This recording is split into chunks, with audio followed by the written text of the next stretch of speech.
It is 10 o'clock, ladies and gentlemen. So I wish you all a good morning, Missisquoi, which is offered to you by the Québec Anglophone Heritage Network, by the Secrétariat aux relations avec les Québécois d'expression anglaise of the Quebec government, and by the Missisquoi County Museum, in Stanbridge East, where I am sitting right now. My name is Guy Paquin, and I will be your host this morning.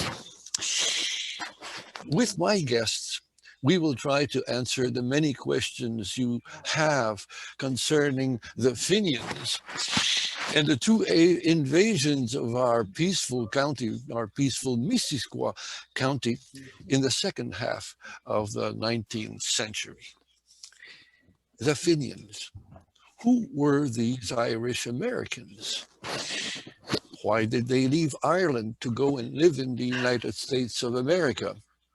And why is it that once in the United States, they got so well organized that they could threaten first United Canada in 1866, and then right after Confederation in 1870, remember Confederation was in 1867. In 1870, they threatened the freshly created Dominion of Canada. And on our side, why is it that the first time we were so ill prepared, so slow, and so tardy in our reaction that we gave them ample time to rampage and pillage through our farms and villages like Fredericksburg or Saint-Armand or Dunham or Stanbridge East, where I am now? And strangely enough, the second time, when they invaded again, what made such a difference in 1870 that they were stopped right on the border and were given no chance of even entering the county. We were getting much better at stopping the Fenians, but how? What did we do that was so great? And what were their intentions with these invasions? What did they try to achieve? You see, many questions, too many questions for a single person to try to answer. This is why, thank heavens, I have my guests, all experts at your Fenians. And I feel confident that with them, we will be able to answer most of these questions and tell you this seldom told story of these Fenian invasions. Now, the first of my guests this morning is Heather Darch. Heather is a professional historian. She was for many years a curator of our Missisquoi County Museum in Stanbridge East. And of course, she knows the Fenians very well. Good morning, Heather. Good morning, Guy, and good morning, Missisquoi. Yes, good morning all, and good morning, Missisquoi. Heather, I have a simple question, but I'm afraid not such a simple answer. Who were the Fenians? Well, Fenians were members of a mid-19th century movement to secure Ireland's independence from Britain. They were a secret outlawed organization in the British Empire, but in the United States, they operated freely and openly as the Fenian Brotherhood. Eventually, both wings became known simply as the Fenians, and the name Fenian itself comes from the Gaelic word fianna, which was a mythical band of Irish warriors that followed their leader, the giant Finn McCool, in the defense of Ireland at all costs. So the Fenians took that name as part of their reason for being. They believed that if they could capture Canada, cause a disruption in the British parliamentary system, that it could be enough of a disruption that it would cause the people in Ireland to rise up while Britain was distracted with what was going on in Canada. And so they took on one of these I think, one of the most fantastical missions in military history, to hold Canada hostage and ransom it for Ireland's independence. And this Irish-American militia unit attacked Canada not once, but came across 7 times. So they were— 7 times. Yep, 7 times. So I guess you could say, in today's parlance, they were radicalized by their experiences living under British authority for 700 years, 7 centuries under British rule. And the Fenians believed that Britain was trying to extinguish their culture, their language, their way of being. The penal laws, for example, that Britain imposed on Ireland said that Catholics couldn't vote, they couldn't worship freely, they couldn't hold public office, they couldn't carry firearms, for example. So the Fenians definitely had a cause. Certainly, we can see on the screen the flag of the Fenian Brotherhood. And this Fenian Brotherhood is the American organization that they built.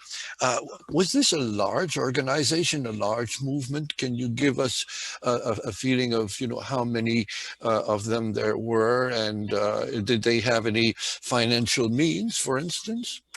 Yes, but I'll backtrack that a little bit. The Irish had to leave Ireland. I mean, in the 1840s, there was a potato famine, Yes. blight on the potatoes. And the potatoes were one of Ireland's main food sources. The Irish call it the Great Hunger, not the potato famine. They call it the Great Hunger because there actually was food in Ireland. It was all transported to England, wheat, barley, oats, under guard to English tables rather than to Irish tables. So the Great Hunger caused 1 million people to perish, and 2 million to leave Ireland itself, either for America or Canada. Now I understand why they left Ireland and ended up in the United States. I know it's sort of a large answer to your question if it was a large organization, but I'm getting there, I promise. And so they, they boarded they boarded ships to the New World, and the ships were called coffin ships because thousands died of typhus on the way or when they landed in ports like Montreal. So when they arrived on American shores, they were not greeted with open arms. These were people that came in from a humanitarian crisis. And they were poor, they were hungry, they had disease.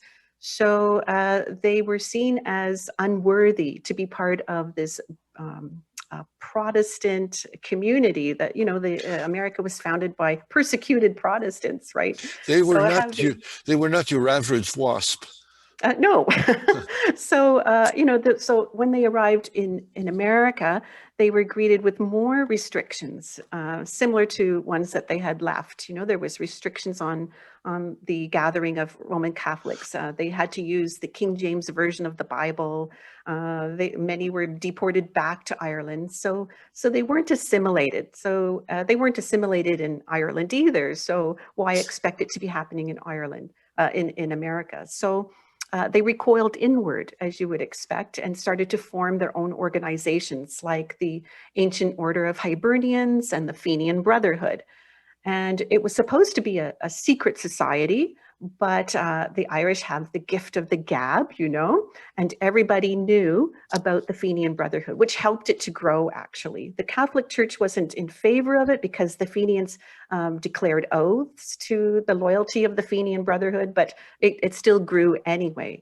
And so they grew because there was the need to support Ireland. They wanted to raise money through bonds and to send men back as well as weapons.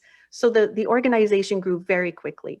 And by the 1861 convention in Chicago, there was 300,000 people attended that convention. So it was quite extraordinary. And which gives us a feeling. We can see that an image of that convention of those Fenians. Yeah, they were extremely organized too. They had their own constitution, their own levels of government. They had their own Fenian White House called Moffett Mansion in New York City. So So extremely well organized with a mission to free Ireland. Now, if you are so well organized, it strongly suggests leaders, experienced, competent leaders. Who were their leaders? There were many leaders actually within the organization, and depending on which plan that you followed, whether it was a peaceful uh, uh, consultation with Britain or whether it was armed insurrection, there were different leaders, and it was organized very structured. But I think for today's purpose, there'd be two leaders that you would want to remember, and one is John O'Neill, and the other is Samuel Perkins Spear. So John O'Neill was a native of County Monaghan, where my family is from, who immigrated to the US as a child.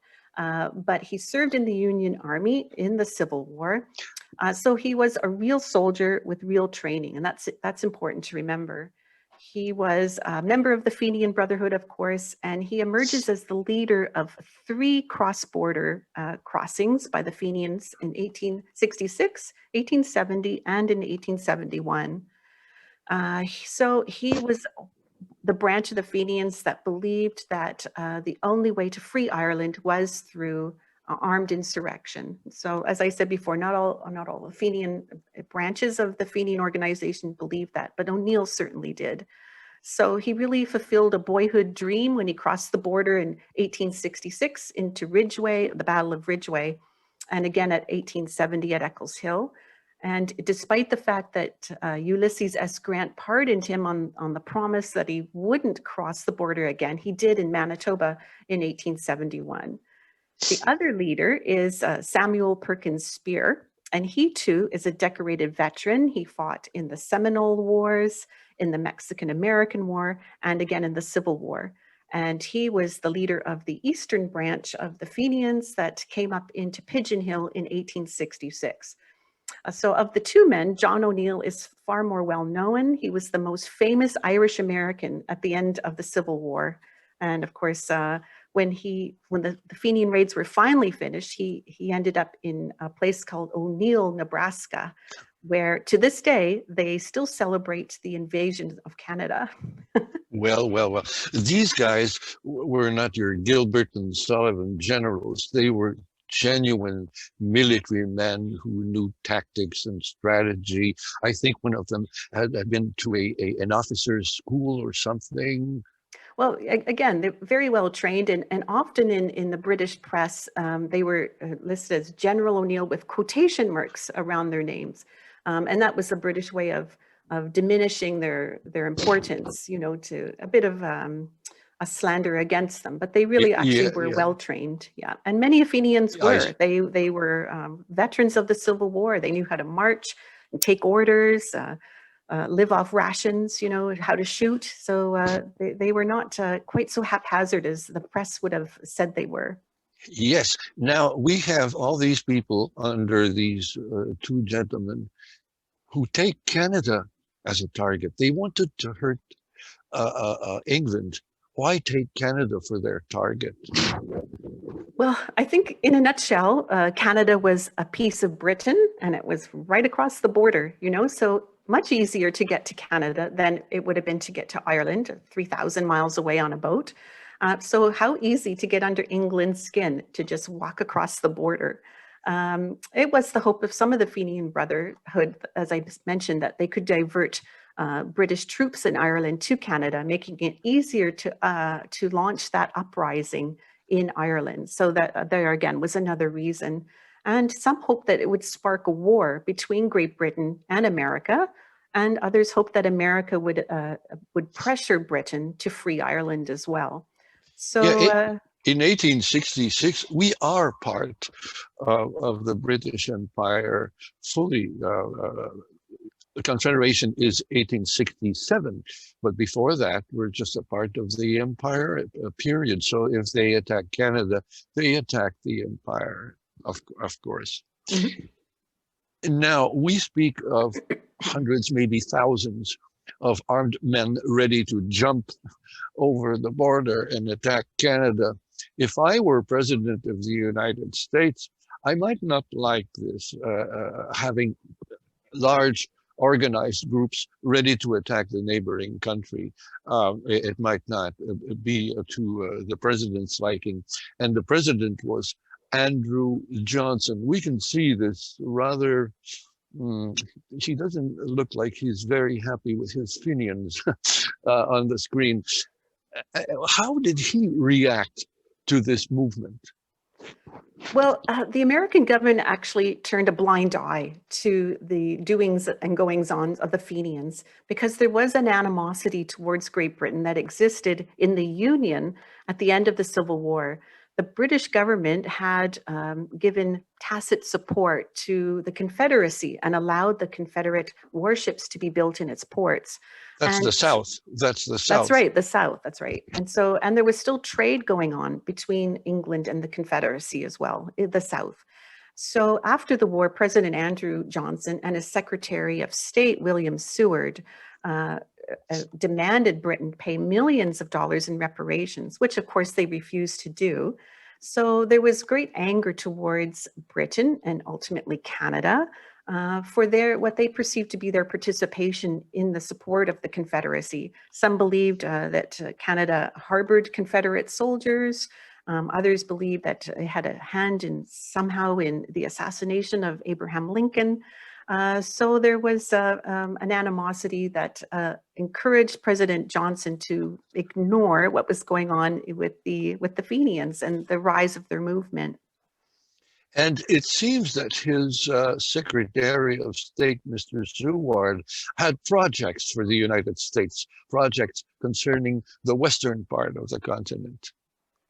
Well, there was the idea of manifest destiny, which was the control of the expansion of America across all of North America.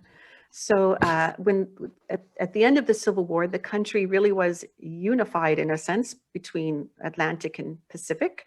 So then there was a look to the north. Why not take Canada and get manifest destiny realized? In fact, at the end of the Civil War, there was a Michigan senator that proposed that 100,000 men from the south and 100,000 from the north form one single army and go and invade Canada and seize it as part of their claims from the Civil War. So and so they might have thought that the Fenians' invasions would be some kind of a preparation for that. Yeah, exactly. So when the Fenians went to see President Johnson in his office in 1865, they were met with receptive ears, despite the fact that it was in total violation of the neutrality laws that existed at the time that said that the United States would not attack a country it was not at war with. Again, the complacency and allowed the Fenian movement to grow. And they had the blessing of the president. They did. Now, did they expect any help from the Irish? Because as you said before, a lot of Irish people immigrated and went into Canada. A large group of them lived in Montreal. Did the Fenians expect some help, some support from these people? There was a Fenian movement in Canada, but they were very much a minority in Irish Catholic Canada. And for the most part, Irish Catholics tended to be ambivalent about them. Even in the core centers of Toronto and Montreal, the combined number of sworn Fenians was less than 1,000 in 1865, sorry. So just under 5% of the population. There's still others that supported the Fenian objective, but they didn't support armed insurrection. But there was still clandestine circles of Fenians operating here. And the wide-eyed Fenians really expected support from French Canadians as well, because as you can guess, that French Canadians weren't all that favorable to Queen Victoria and the British. So they hoped that the French Canadians would rise and help them. And we were Catholic. Exactly, that's what they were hoping for. But it was a bit different here in Canada. That the Catholic Church here wasn't in favor of this kind of a movement, and they were actually quite vocal about suppressing it. Whereas in the United States, they're a little quieter about it. The government here under Sir John A. Macdonald was also not tolerant of Fenian movements and circles, and broke up this movement rather quickly compared to what was going on in the States. They weren't as well funded. So the idea of the Irish standing up here on this side of the border actually never materialized. Now, Heather, at first, 20 years ago, when I got acquainted with those Fenians and these invasions, I thought, my God, what sort of a crazy plan is this? They must have been drinking a lot of stout and whiskey during those meetings, because it makes no sense at all. Now, the way you explain it, I can see that large numbers, well-funded, very competent military leaders, it starts to make a lot more sense. Plus, the fact that they have been oppressed, terribly oppressed by the British. What is, now that's my reasoning. I'm no expert at the Fenians. What is your take on the Fenians personally? Well, I think it's important to keep an open mind and a level of empathy when you're talking about the Fenians. Like you said, they were refugees from the Great Hunger who'd been living under the British thumb for 700 years. And when they came ashore in the United States, they were not greeted with open arms. So they had a cause they believed in. And yes, they're often dismissed as whiskey-fueled people. Even the press often depicted them in caricature, holding whiskey bottles, Guinness bottles, I guess, and ape-like, almost looking like monkeys, as if they were imbeciles, you know? So there was definite racism, a racist tone when it came to the Irish. But these guys were experienced, Civil War veterans that believed in the cause and the freedom of Ireland. And the Fenian raids, for many reasons, fell apart. They didn't actually gain the objective that they wanted to. They actually, in a strange way, they created the Confederation of Canada, or helped Canada move a step closer towards Confederation. So in a strange way, they created a country rather than helping their own. And it took many years before the 1916 Easter Rising, before Ireland obtained its freedom. But certainly the Fenians have to be recognized for their part in that and laying down the base for the freedom of Ireland. So I always try to look at them as with a sympathetic viewpoint. Heather, this has been an education. We will now, I thank you so very much for being with us this morning. Thank you. Now, it's a pleasure. Now, let's look at these invasions. And the first one in 1866. To tell us about these invasions, I welcome my next guest, Roland Leduc, archivist at the Missisquoi County Museum in Stanbridge East. Roland, for thousands of armed men to cross the border, first of all, they went to New Brunswick and also into United Canada. For them to do that, there must have been some very, very tense situation at the precise moment in 1866 when they did that. Tension between the United States of America and the British territories in North America. Yes, so good morning. Good morning. Good morning, Missisquoi. Good morning, Missisquoi. Good morning, Roland. As you can see, we are live, and the joys of being live mean that sometimes a little glitch, but now I can hear you. Tell us about the tensions. Well, yes, as Heather said before, the Americans coveted parts of what would later become Canada. And the Fenians knew this, and they wanted to spark a war between the United States and Britain by creating a border incident. So in April 1866, they started to invade New Brunswick at Campobello Island. This was the first attack. So over 700 Fenians arrived from Maine. The British stationed in Halifax sent warships and dispersed the Fenians back to Maine.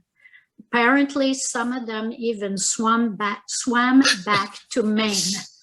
Well, Rolande, I suppose that, first of all, it must be said that Campobello is an island about, I don't know, 100, 200 meters away from Maine. Right. If you are in relatively good shape, you can You do could it. do it. Yes. You can do it by swimming, inventing the first leg of the Ironman contest. Probably.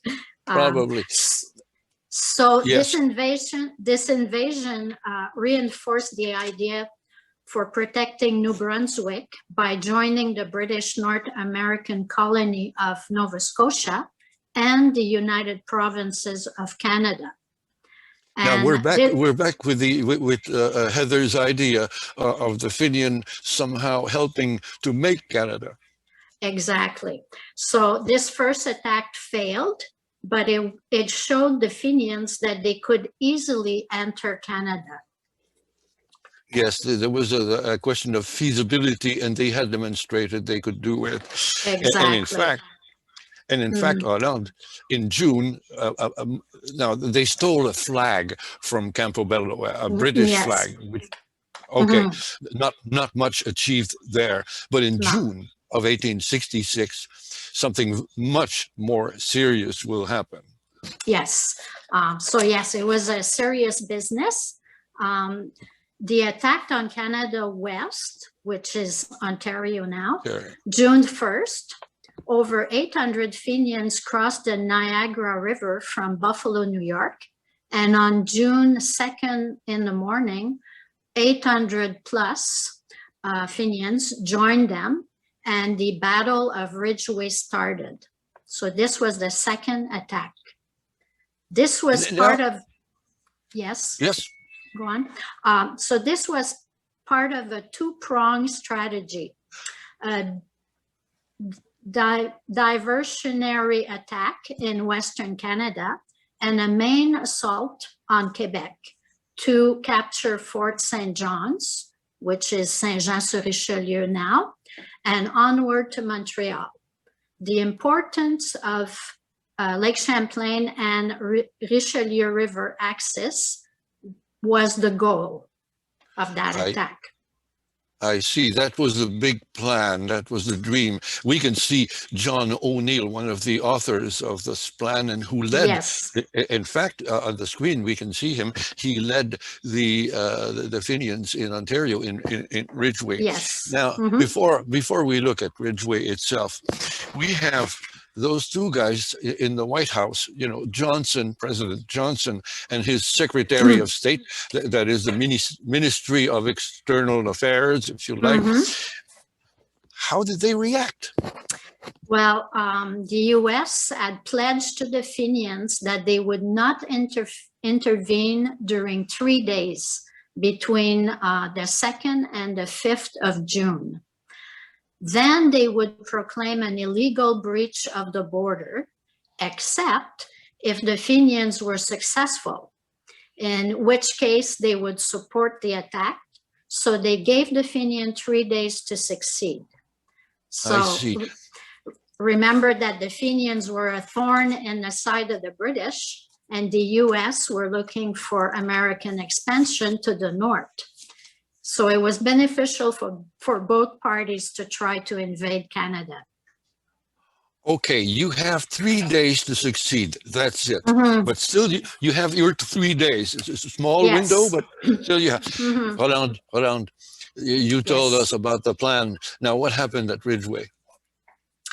Well, at Ridgeway, the Fenians could expect to win, and in a way, they won. They won something. So the opponents were not equal. General O'Neill and his Fenians were mostly battle-hardened Civil War veterans. They knew what they were doing. They were well-equipped to do it. The Canadian militia consisted of inexperienced volunteers, and the regular army was not prepared and had communication problems. So in the end, it was a mess, as all wars are, dead and wounded on both sides. However, the Fenians declared victory, but eventually retreated to Buffalo, New York, when they realized their inability to get reinforcement and their lack of supply. They also knew, and that's the reason, because they knew that a large number of both militia and British regulars were approaching their position. So they crossed the Niagara River again, back to the US, where they were intercepted by the gunboat Michigan. They surrendered to the US Army, the US Navy, but they were eventually let go. So as a result of June 5th, there was a proclamation from the US government condemning the attack and the illegal border crossing. I see. So we can see on the screen a representation of the Battle of Ridgeway. You will notice that this is not a photograph. So there, in green, of course, your Fenians, and the Redcoats, the British Canadian Army in red. They were arrested, then let go, but the proclamation was there. Now, you told us that this was part of a two-pronged, large plan to invade first Ontario as a diversionary attack, and then invade Quebec. Tell us about the attack in Quebec, in Lower Canada. Yes. So after Ridgeway, there was no more coordinated attacks, but the dream was still alive. So over 1,500 plus Fenians under General Spear came from Vermont.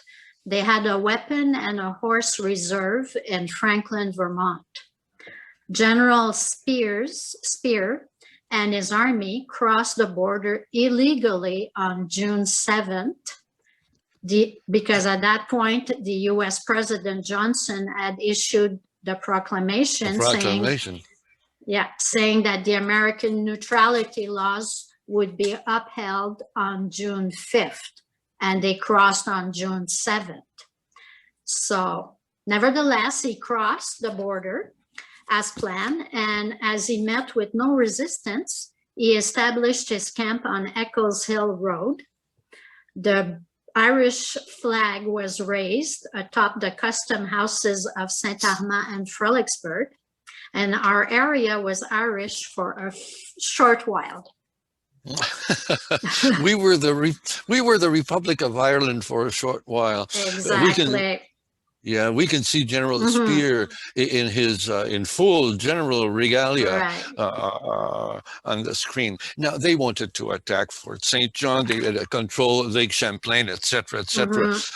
I'm sorry to spoil this, whatever suspense there might have been there, but that's not at all what happened. They had a cavalry and weapons reserve in Vermont.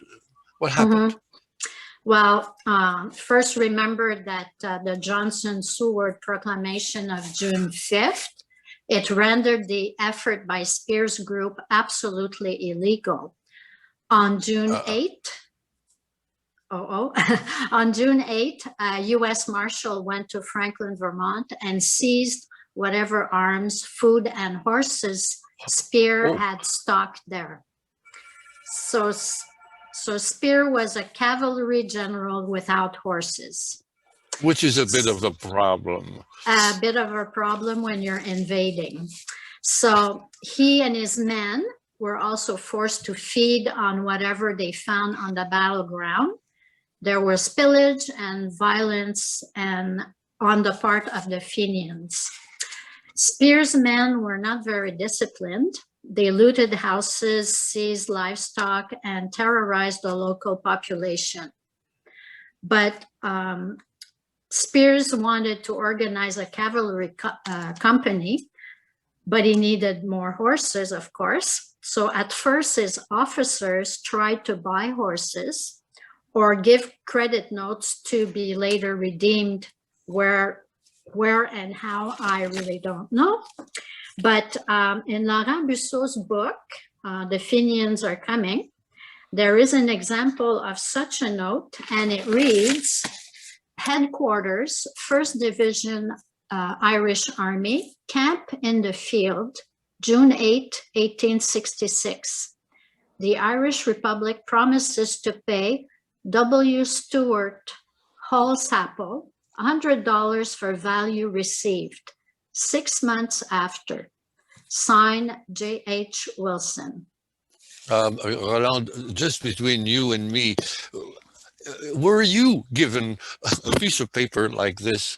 Do you have the impression that you would someday see your money? I don't think so.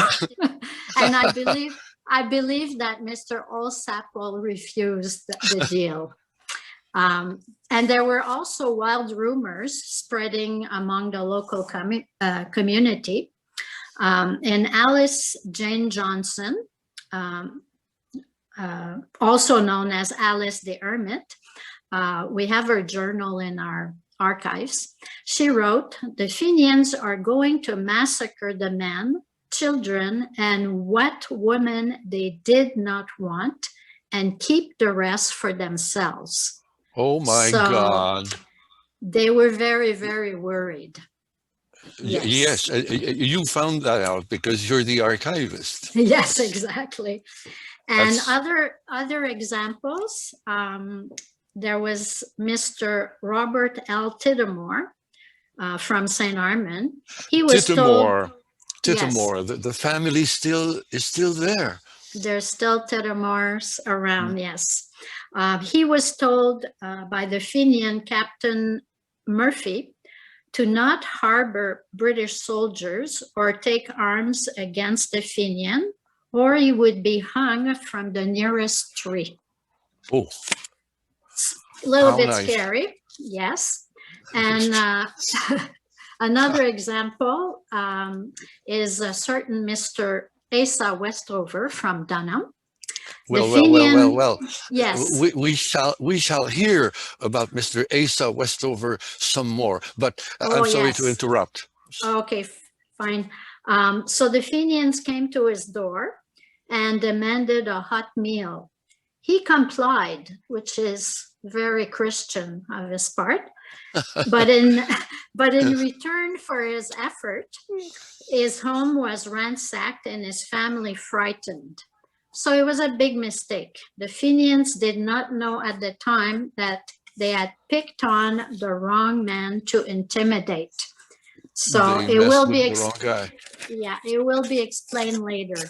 Yeah, we shall see this in a moment.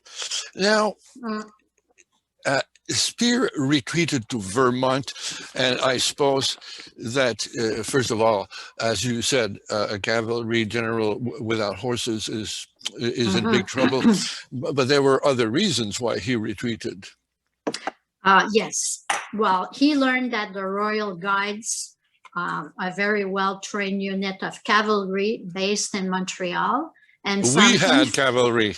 We did, but they were far. They were coming from St. John's by train. So he did not have any cavalry. He was lacking material and food, so it wasn't going very well. He decided to leave with most of his men, but he left a small unit behind. That unit was attacked on June 9th on Eccles Hill Road by the Royal Guides. And most Fenians fled, but a total of 16 were taken prisoners.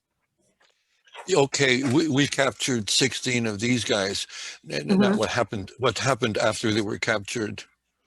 Well, they were captured between the 6th and the 10th of June, and they were sent to trial in Sweetsburg. The trials almost created a diplomatic incident between the US and Canada. It might be interesting to say that Sweetsburg is now Cowansville, I gather. Yes, because that's where the courthouse was for the area. So in the case of John Kelly, the U.S. argued that he was an American reporter for the New York Tribune and that he was only doing his job as a reporter when he was arrested. So in the end, Kelly and all other Fenians born in the USA would not be tried in Sweetsburg. They were sent back to the States. But 3 Fenians were recognized as British citizens because they were born on Irish soil. And they were tried and sentenced in Sweetsburg in December 1866. I see. But in the end, yes? Yes, I was going to say in the end, they were let go because according to Lord Monck was the first Governor General of Canada. He said the future Canadian Confederation could not be born with the blood of these Irishmen on its hands. So we have a Governor General here who's a bit of a diplomat. Yes. Mm-hmm. Now, yes. this is an invasion that we know all wars are horrible, all wars are terrible. But in this case, it seems that very few people died. Yes, the only casualty, unfortunately, was a lady called Margaret Vincent. She was the sole victim of the Fenian raid of June 1866. And Margaret was shot as she went to fetch water at night. She was not far from her home, which was right on the border. She was deaf and did not hear the soldiers from the 7th Regiment ordering her to stop and identify herself. This regiment was patrolling the border and they thought she was a Fenian. Oh. So regretting the tragic incident of the 7th, the tragic incident, the 7th Royal Fusilier had a white marble stone erected where Margaret fell. So that's what we can see right now on the screen. Yes, it should be said. It should be said that this is not actually a tombstone, but a marker. Exactly. But she has a tombstone in the cemetery, and what we can read says, "Sacred to the memory of Margaret Vincent, 71 years." Accidentally shot by a picket of the Royal Fusilier at Saint-Armand frontier on the night of June 10th, 1866. This stone is erected by the officers and the men of the regiment as a tribute of respect to her memory and in sympathy with her relatives.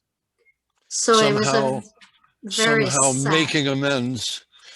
Yes. Very sad indeed. I'm so sorry, Roland, that we should part on such a sad note. But you told us everything about 1866, and you did a wonderful job of it. I want to thank you very warmly for that. Thank you. Now, folks, I must now tell you about the telegrams, which I like to call my telegrams because I found them. I'm going to tell you how I found them. They're directly related to what happened between the 1866 invasion and the 1870 invasion. I was putting up an exhibit of ancient family treasures of the people in Saint-Armand. I live in Saint-Armand. So I phoned my neighbors and friends asking them, do you think you have anything old or of any value historically?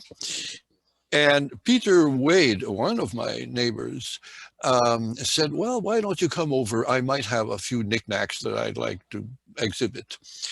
I went over there and he put a large carton box on his kitchen table and invited me to dig in. So that's what I did. And I came out with those. You can see the first of these telegrams. What you see on the screen is the original one, written, handwritten by the telegraph operator himself. What does it say? It says that it came on October the 9th, 1869. We're between two invasions, you see. It arrived, you see at the bottom, PM 9:50. That is 10 to 10 p.m. It's from St. John's, and it's addressed to a Captain Sixby in Saint-Armand. Captain Sixby was the captain of the local militia. And it's sent, you can see the name John Fletcher. This is Colonel John Fletcher from St. John, an important military man who says, I have the text here that I will read to you. See that your company is prepared to receive orders if wanted for service. It's 10 to 10 p.m. and that simply means wake everyone up. Everyone in your company, wake them up, because we fear some action will happen. And of course, they are not expecting the Taliban's. You know who they are expecting, another Fenian invasion. Now, it is said here, be prepared to receive orders. And at 11 o'clock, that is a little bit more than over an hour later, orders came. They were sent by Captain Galloway Levi Kemp. He's an officer of the militia in Dunham. And the telegram is sent from Dunham to Captain Sixby again in Saint-Armand. And it's very precise. It says, serve out arms and ammunition to your company at once. We're not joking here. Hold them in readiness for service. Put guard on armory. The bad guys might want to steal your weapons. Send these orders by messenger at once to Captain Jamieson for his company. By order. It's extremely clear. This Captain Jamieson is Captain Henry Jamieson, and he's head of the local militia in Venise, on Quebec, on the other side of Missisquoi Bay. So as you can see, orders are coming, and they mean that every single militia company will have to form, arm, and be ready to stop the Fenians, because we fear that they are coming. They will wake up the captain, the militia captain in Fredericksburg. You see that Captain Sixby in Saint-Armand is ready. Jamieson in Venise, on Quebec, also, and then they will have to tell Major Rowe in Clarenceville. The whole border is put on alert. Someone is worrying very, very much that the Fenians are coming, and that only the militia can stop them, because they're the only ones ready. They're the only ones with weapons. This was a false alarm. Eventually, 2 days later, a last telegram came from Colonel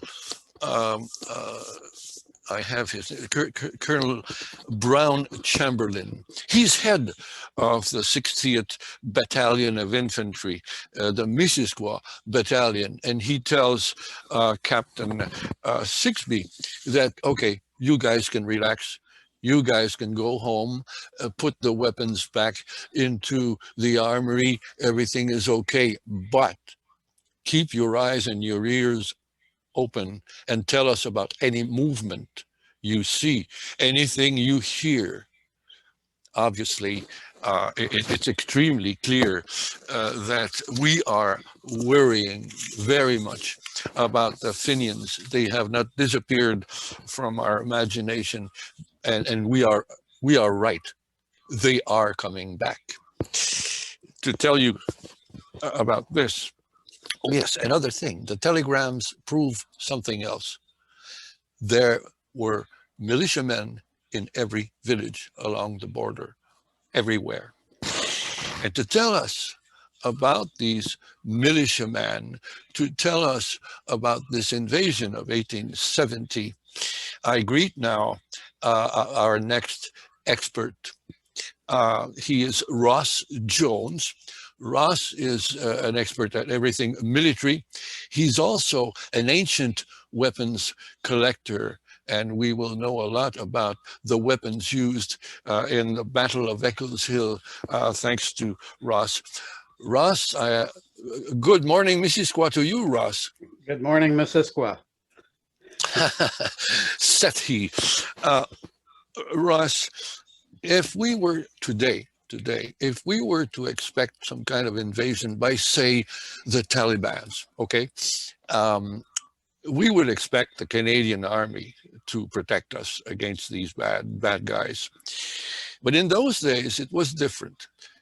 We had a Canadian Army in 1870 because Canada was formed in 1867. So in 70, we had an army. But as the telegrams show, there was also this militia, which is not exactly the army. Plus, to make my head a little more mixed, we had something else called, these guys that called themselves the Home Guards, which other people called the Red Sashes. Would you pretty please help me, Ross, distinguish between all these groups? Okay, I'll try.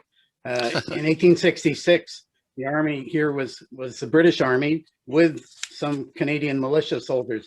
But when the Fenians came, they retreated using a technique hoping to draw the Fenians into Canada. But that didn't make the local citizens very happy. They left them undefended, and the Fenians stole their properties and raided their houses and threatened them.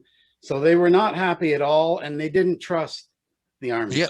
So if I understand well, the army's retreat was strategic. They hoped that it would attract the Fenians deeper into Quebec territory so they could be smashed there. That was a good strategy, but it wasn't really that helpful for the locals, who would have preferred them to stop them at the border.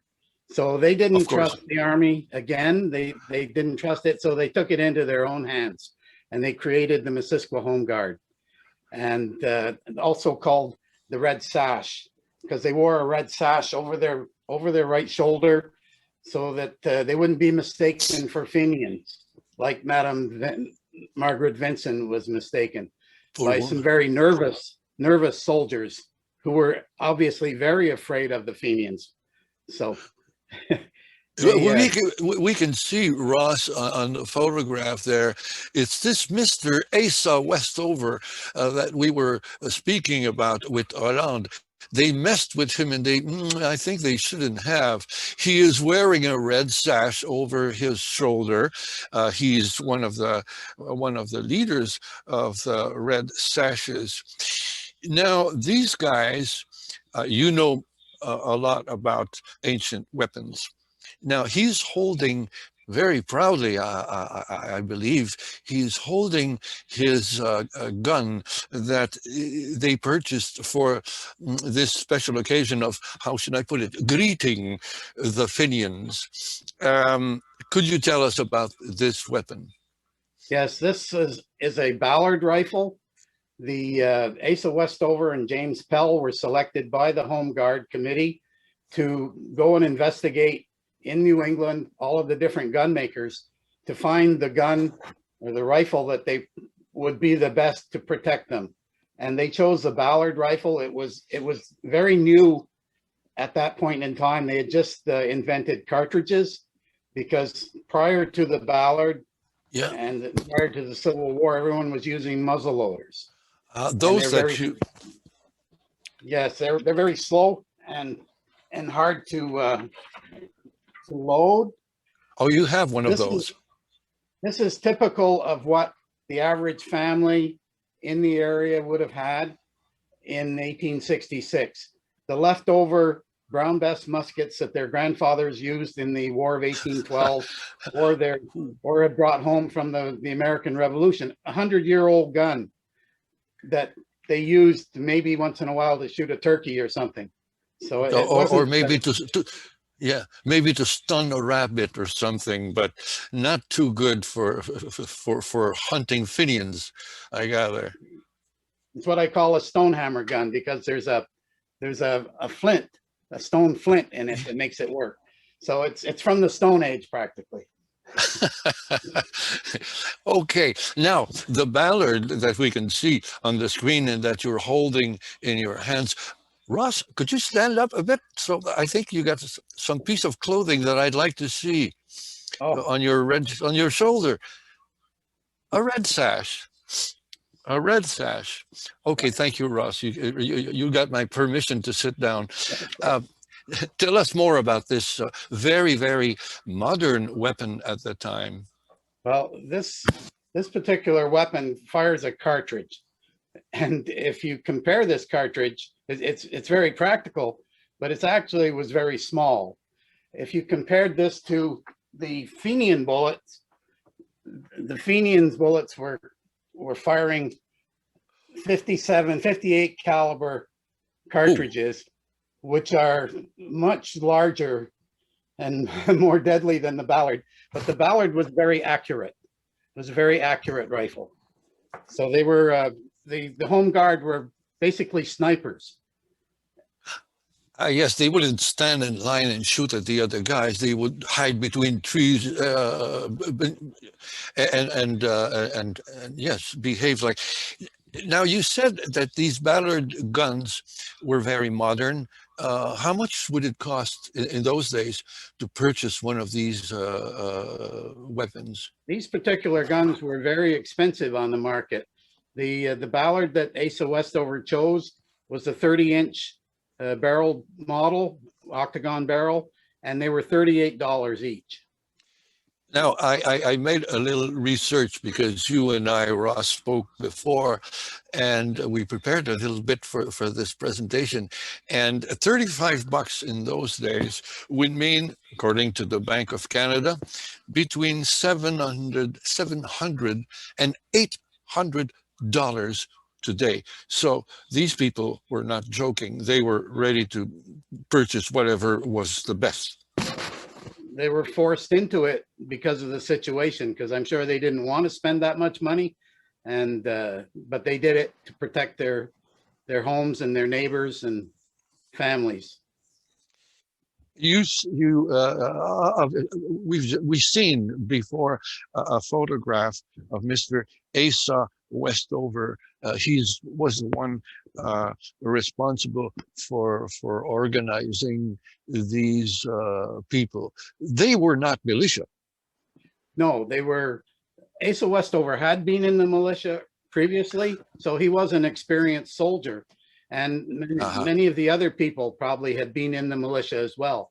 But a lot of these men were old men, and they were my age, and they weren't capable of running, but they were grumpy old men, and you didn't want to mess with them. And so when they were expecting between 2,000 and 3,000 Fenians to come through at Eccles Hill. And that's what their information had been given to them. Ross, they were expecting 2,000 guys. How many of the red sashes or home guards were there? Well, in total, there were about 140 red sashes listed, but at Eccles Hill, there were only approximately 40, 42, 44 that were there during the battle. And there were only about 25 there on duty all night through the rain. It was a cold, rainy night, and only 25, approximately 25 that were on duty.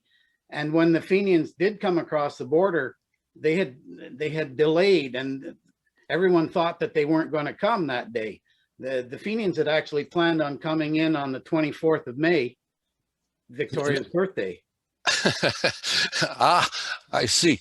Now, this Battle of Eccles Hill, where of course, for each and every old geezer would stop 50 or 100 Fenian, it started with a certain guy called Solomon Nelson Hunter, who on that day, on the first day, on May the 23rd and after, who would be essential.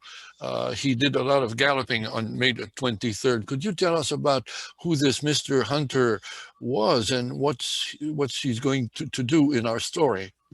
Well, Solomon Hunter had lived in the States, had been an American and lived in Sheldon and Vermont, and he had friends and family down there, but he was now living in Frelighsburg.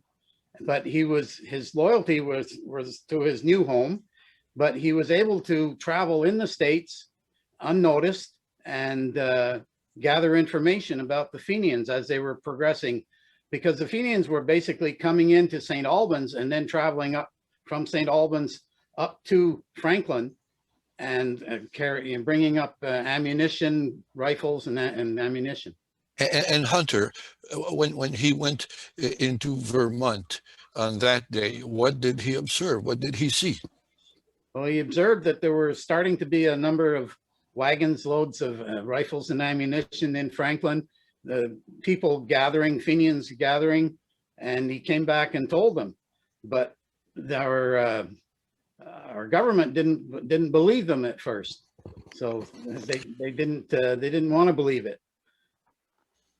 So his information at first was met with, we just don't believe in anything you say. Now, eventually, Hunter succeeded in speaking with Mr. Asa Westover, one of the heads of the Red Sashes or Home Guards, and eventually someone up there woke up. It's I gather Colonels Smith and Colonel Chamberlain that I spoke about when I showed the telegrams. What did Westover decide to do with his men? Well, they stationed their men at Eccles Hill. They were fairly confident at this time that Eccles Hill was going to be the point where they would cross. It's where they had crossed previously. And it's important to know that Eccles Hill Road is somehow halfway between Saint-Armand and Fredericksburg. Right. So it's a midpoint. But at that point in time, no one was 100% sure. They had the 52nd Brome Battalion were stationed in Frelighsburg to protect the village of Frelighsburg in case Fenians came across there. So it was a gamble, and as with more and more as the rifles were coming in, because Solomon went back again the following day, and he saw that he counted at least 80 or 90 wagon loads of rifles and ammunition. So it could have been as many as 10,000 rifles and 1 million rounds of ammunition on the in the wagons on the side of the road near Franklin, which were getting wet actually because of the rain. Raining a lot.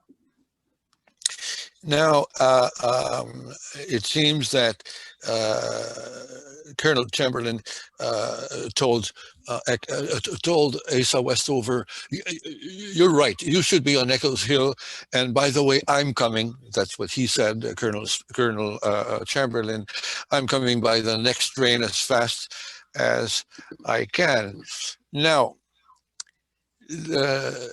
at 11 o'clock in the morning, May 24th, the Fenians themselves, not just their wagons and their weapons, the Fenians themselves showed up. Tell us about it. Actually, it was the 25th. They had really planned on coming on the 24th, but it was delayed one day, and they came in on the 25th at 11 o'clock. half of the home guard had gone to have lunch. Oh, So we only had about 25 guys. And just to tell you, you may lose me because our power has been going off and on here in Sutton. I think the Fenians are cutting the lines. And Ross, it's Ro- possible Ross, you might lose me. Ross, we are lucky. We must be protected by the ghost of Asa Westover and his red sashes, because we didn't lose you. It's kind of wonderful. So there they are. There they are, and they're coming across the border. The home guard were stationed at the base of the hill, approximately 100 yards on the left-hand flank of the Fenian column as they're walking on the road. Okay, now we can see on the map, Eccles Hill Road is the pink ribbon that you can see there. And so the red sashes must be very close to this road down there. They are very close. Actually, there were, if you're there today, if you drive into the Eccles family home, they were in behind the barn. And actually, the barn that's there on the property today was there in 1870. There's a new barn in front of it, but the old barn is still there. And they were in behind that area, approximately 100 yards from the road. Now, the militia were stationed on top of the hill, about 400 yards away. And there was one company of the 60th Battalion on top of the hill. And so you had your militia and the 60th on top of the hill, the high ground, which is military, in military parlance, the best place where you should be. But if you're a sniper and want to have a good shot, you have to get closer. And this is why the red sashes, the home guards, were down there, closer to the road. That's true. And it's kind of a very strange scenario when the army puts the civilians in the front line of a battle. I don't think that's happened too often. But anyway, we will not comment on this decision. I know I'm not like you. I know nothing about the military. Now, speaking about the military, who was there leading the Fenians? Because Heather and Roland told us about their leaders, military men of value, seasoned military men. Who was there? Well, General John O'Neill was there. And he had stationed himself in Mr. Alva Reichard's house up on the. Well, we can see the Ferme Dave Reichard on your image there. Yes, Ross. Yes, he had taken over the house and was up in the upper stories of the house to be able to see the battlefield. But somehow, I don't know, Mr. Reichard must have been a pretty tough guy, because he went in and kicked the general of the Fenian army out of his house. Ooh. So it's kind of a strange situation to me.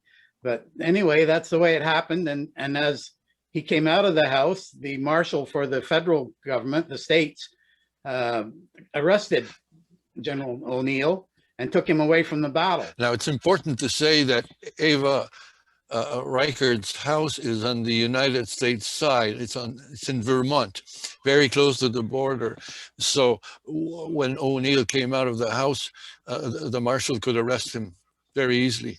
He arrested him. And the other strange thing about it, which must have been kind of depressing for the Canadians, that there were a lot of spectators from Vermont. A lot of the locals were in Alva Reichard's yard as spectators, watching this battle take place, and actually some of them cheering for the Fenians. So it must have been a disheartening feeling for the Canadians to see their American neighbors cheering on these Fenians. So it's a very strange situation. And another reason that I think the Redcoats, the militia, were farther back, they were up on the hill about 400 yards, it was to keep them out of sight. I believe the Canadian government didn't want to create a international incident of Canadian soldiers wearing red uniforms shooting at Americans, because a lot of the bullets were going across the border into the States. So it could have started an international incident. Uh-huh. But Ross, when our guys, cheered by no one, decided to shoot, they had a tremendous effect on the Fenians' morale. They sure did. There was a column of 4 men. Actually, it shows 3 men deep, but I've heard that they were 4 men deep marching on the road. So it was like shooting at the side of a train. And for these guys, they were sharpshooters with excellent rifles, very accurate at 100 yards. When they fired the first 20 rounds, 25 rounds, they must have hit about 25 people. And they would have been wounded. Not most of them didn't die, but they were hit with these smaller, basically pistol bullets, but they were wounded, and that puts them out of action. And then the Home Guard were able to reload again very quickly and fire another 25 rounds before the Fenians had a chance to even duck or hide. So after the first 50 rounds, with close to, I've read it, as many as 40 Fenians were wounded and 14 were killed. It's not in most history books. Again, I think it's because we didn't want to create an international incident by bragging about how many Americans we wounded and killed. So the Fenians were demoralized, and they were running for cover, hiding in Chickabiddy Creek, hiding behind lumber piles, and wherever they could find a place to get under cover so that they could start shooting back. And they really couldn't see anybody to shoot at. So it was quite a hectic situation. Yeah, because the snipers had ample time to place themselves where they would be safe and not be shot at. Obviously, the Fenians were stopped at the border, and eventually, I gather, more help would come on our side. Yes, the other militia, the Victoria Rifles, the Montreal Cavalry, they had been held back at camp on the corner of Elm Road and Eccles Road. That was the original Fenian camp. And it was taken over by the Canadian militia in 1866 and then again in 1870. So it's that, and the camp had another route. They could come through the woods to the top of Eccles Hill and be able to protect the road and protect Eccles Hill from a hidden vantage point. So they came in. Everybody wanted to be into the battle, so everybody came charging up at the end, trying to be part of what was going on. But it was almost over before it started. The Fenians didn't return a lot of fire. I see. Just between you and me, the old geezers did most of the job. I prefer grumpy old men, because I am one now. I know what it means. I didn't want to insult you by calling you a grumpy old man. You certainly are not this morning. Now, Ross, you have tested. We spoke about the Ballard gun, which is the gun that the Home Guard, our red sashes, had. Now, let's speak about what the Fenians had to attack us. What sort of gun was it? The Fenians were using a Civil War, what they call a rifled musket. Now, in the photograph, the one on top is the unconverted muzzle-loading rifled musket. Okay, the clumsy business that you load by the top, and then you have to push some powder and blah, blah, blah. Because I'm sitting down and I still have to reach up to get to the end of the barrel. So you need to be standing up to be able to load this gun and making yourself a bigger target. So, and it's time consuming. If you were very fast, you might be able to load 3 shots a minute. With the Ballard rifle, with a cartridge, you could fire 20 shots a minute. So in 1866, this is what all of the Fenians had, and this is what the Canadians had, the Canadian Army as well. But by 1867, they had converted, they developed a conversion to convert the muskets into breech loaders so that they could also fire a cartridge. Okay, Ross, on top, on the image on your screen, on top we can see the original rifle, musket, I should say, and on the bottom, right, it's the converted version. It's a conversion. What they did was they cut the end of the barrel off, and they manufactured a breech loading system that would screw on to that barrel and fit into the wood, and you could open the breech. And now, could you hold the gun a little bit higher so we can see what you're doing? Okay, you open the breech. Open the breech, and now you can stick your cartridge in. This one is a blank. You don't have to worry about me shooting anybody. Please. But then you could drop your cartridge in, close your breech, and fire very quickly. Very quickly. So it's so basically, Ross, this seems to be a gun that is just as good as what the Red Sashes had. Yes, at first appearance, they should be able to load it and shoot it just as fast as the Red Sash, and it's actually a bigger bullet and a more powerful bullet. So it was theoretically better than the Ballard, theoretically. The Canadian Army was also, I'll add a little bit, the Canadian Army also had made a conversion which worked in a different manner, and you could fire the same cartridge. I see. But this was... Now, you said theoretically what the Fenians had was a better weapon than what our guys had, but only theoretically. There seems, we talked together before, you and I, Ross, and I know you have a theory about what went wrong with the Fenians' weapon. Yes, over the years, I've had the opportunity to look at, I've had the opportunity to clean some of the weapons from the museum in Standridge and in Knowlton. They have a number of captured Fenian rifles, and I have a couple of my own. And what I noticed was that if you were trying to load the gun, it was very difficult to load it. You needed to be able to hold the breech partly open with your fingers, only halfway open, because if you open it all the way, the extractor would open up too much, and then your cartridge would slide in past the extractor. And when you tried to close the breech, it was impossible to close it. So your gun would automatically jam. Completely jammed. And you believe that this happened to some of those guys in the Battle of Eccles? I do, because you can do all this if you have time and you're not under pressure. But if the bullets are zipping by your head and they're hitting your buddies that are next to you and they're screaming on the ground, you're a little bit worried. So you're in a hurry to slam the bullet in there and fire back. But if you slam the bullet in, the chances were probably 50% that you would jam the gun and you wouldn't even be able to fire one shot.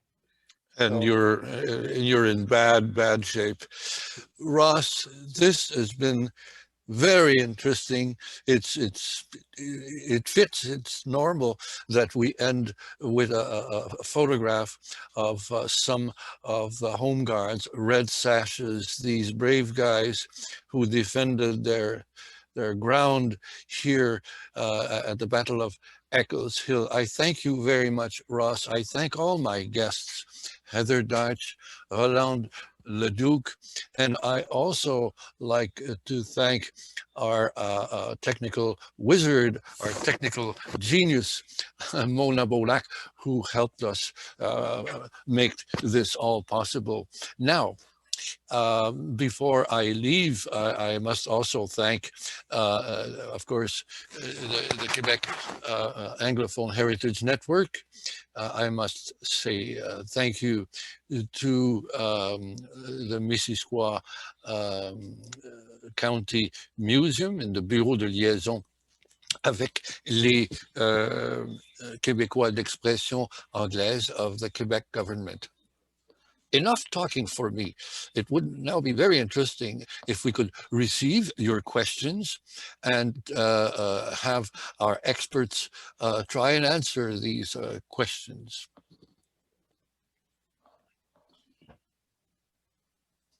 Any question at all? Okay, we have a question from Albert G.E. Smith. In 1866, how did they get? What area was hurt? They were pushed back by whom and when? Ross? Okay, well, it went, I'm sorry, you were breaking up. It's at Pigeon Hill and Eccles Hill where they were pushed back?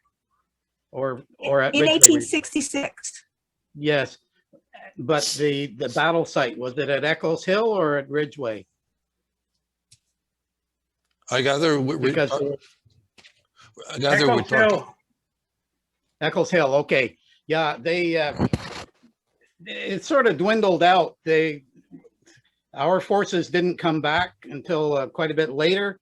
A lot of the Fenians had got discouraged, and they had, after they'd worn out their welcome with the neighbors, a lot of them had gone back and left. But there were a few still at the camp, and the Montreal cavalry apparently drove them back across the border on horseback, hitting them with the flats of their swords.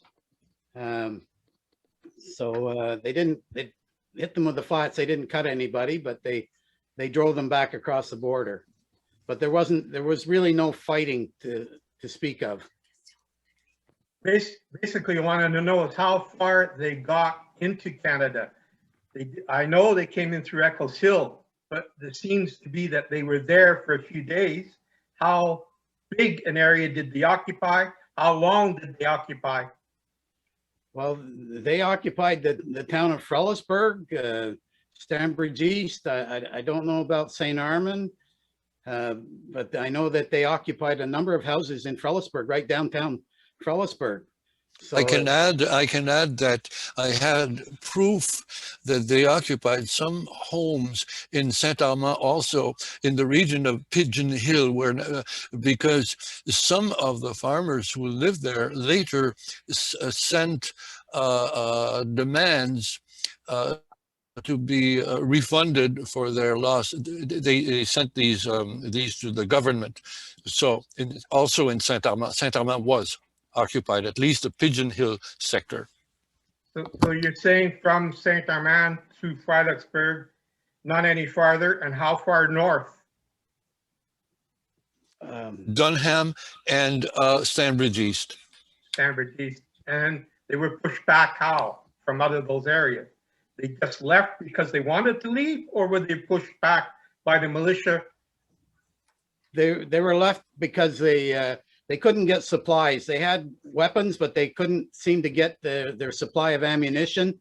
I believe the Americans had stopped it, and they were they basically realized they couldn't go on any farther, so they retreated for fear of the oncoming militia that were, they expected to come back. So they were here for 3 or 4 days and then left. Right. Okay, thank you very much, Ross. No problem. I have a question here from Brian Curtis, who asks, who paid for the Red Sashes guns? That's a very good question. Did the government pay for these guns? No, the government didn't. Each individual had to buy their own rifle. So, but apparently the town did pay for ammunition.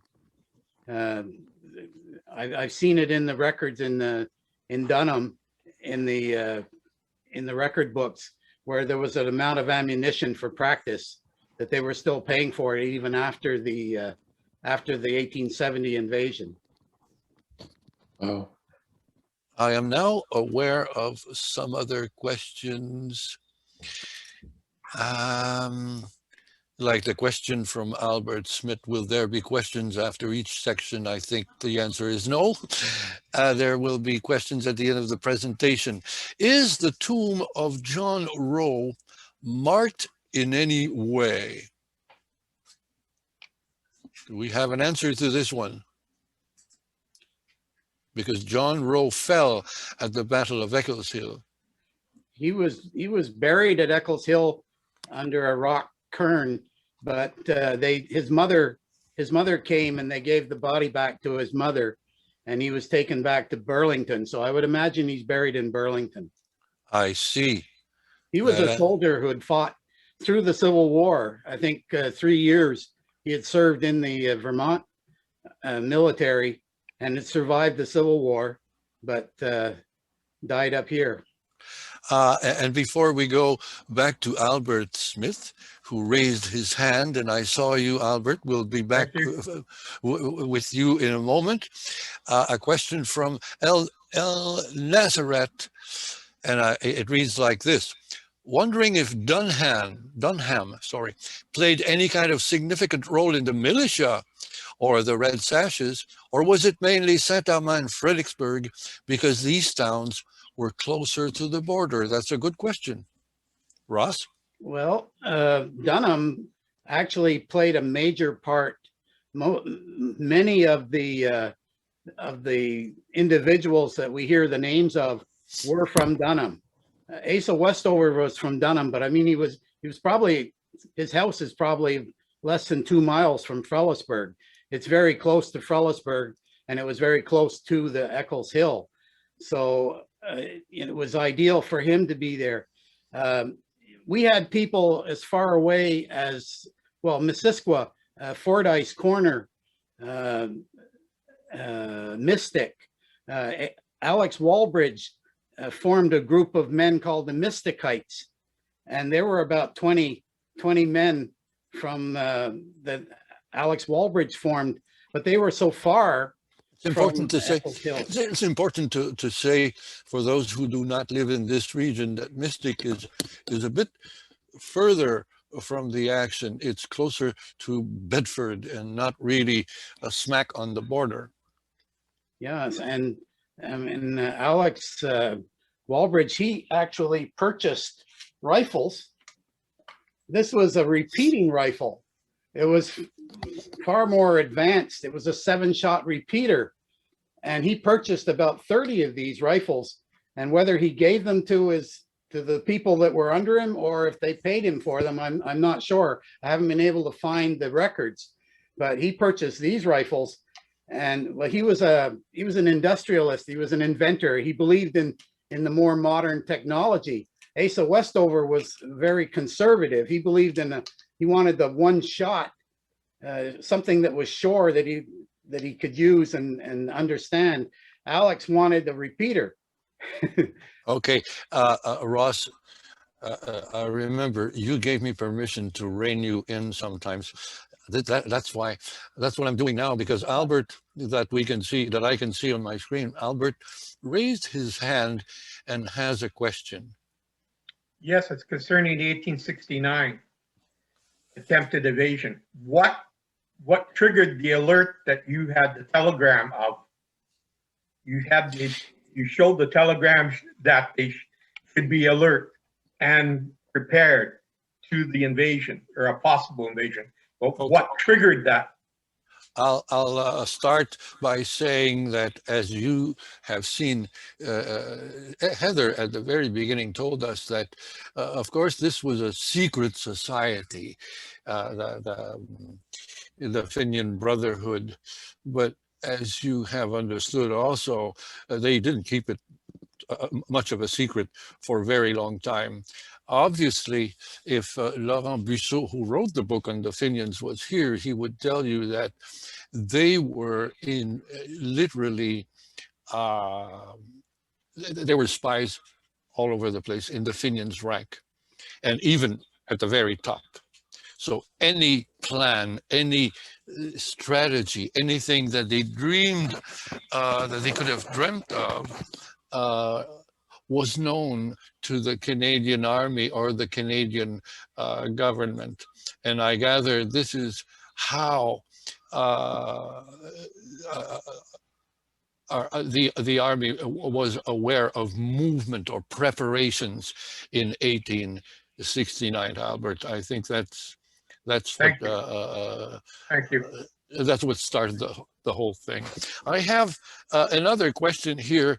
I don't know what the question is, but I know who it is from. It is from Barry Buckus. Mr. Buckus, you have a name that sounds extremely familiar to me because one of the founders of Saint-Armand, where I live, of Philipsburg, where I live, was a Buckus, German origin. Now, Mr. Buckus, what is your question? I have a couple of comments. Somebody asked about if anybody from Dunham was involved, and you should be aware that Colonel Brown's home was on what is now the Martin Farm, just outside of Dunham. So the colonel for the 60th Battalion was involved. Also in Laurent Busseau's book, there were the 5th Company of the 60th Battalion was right down at the creek. So that varies from what Ross was saying. I have a great deal of respect for Ross. I worked with him on doing a video on this. So we know that there were 27 people from the St. Ignace area right at the creek, right astride both of the Irish militia or the Fenians. So there's been no mention of them. And there's also been no mention of Le Caron, the spy in the midst of the Fenians, who actually watched the battle from way up the hill. And I encourage any of you to search out his book and read 25 Years in the Secret Service. I find it very interesting. Thank you very much, Barry. This is one of the things that is interesting about these things that we do on those gizmos that I don't even understand myself, but it allows people to come with fresh information that we thought we wouldn't have time to deliver. So thank you. Thank you. I must say that Colonel Smith and Colonel Chamberlain were the two men who reacted by saying, "We believe you and we are going to be there." Well, Albert says thank you for the presentation. Albert, thank you for being there, because without you and the rest of you people, this would have been useless. A presentation without a public is not exactly what you want. Well, I believe that this concludes our morning. I think it was a very good morning, thanks to you all. And don't forget to tell your Francophone friends that on March the 28th, in 2 weeks exactly, on Sunday at 10 o'clock, it's going to be the same thing, but all in French. And this time I shall not sound like Hercule Poirot without the little gray cells. Thank you all. Have a great day.